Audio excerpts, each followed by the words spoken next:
বিশ্বাস শব্দটা ছোট হলেও এর গভীরতা কিন্তু অনেক বেশি।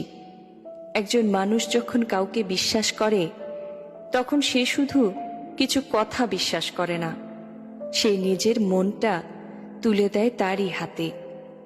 নিজের ভয়, কষ্ট, দুর্বলতা সবকিছু নিঃসংকোচে ভাগ করে নেয়, কারণ সে জানে এই মানুষটা তাকে কখনোই ভাঙবে না।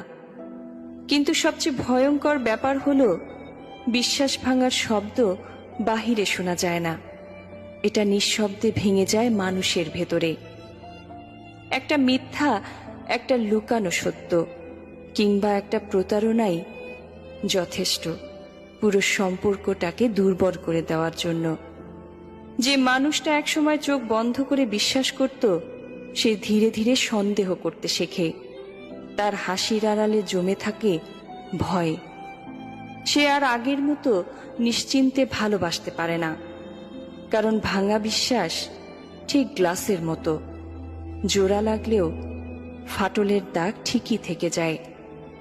মানুষ ভুলে যেতে পারে, ক্ষমাও করে দিতে পারে, কিন্তু বিশ্বাস হারানোর এই অনুভূতি কখনোই পুরোপুরি মুছে দিতে পারে না।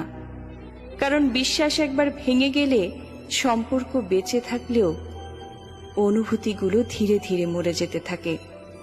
তাই কাউকে ভালোবাসলে তার বিশ্বাস নিয়ে কখনো খেলবেন না, কারণ ভালোবাসা হারালে হয়তো মানুষ নতুন করে বাঁচতে শিখে যায়, কিন্তু বিশ্বাস হারালে মানুষ ভেতর থেকে বদলে যায়।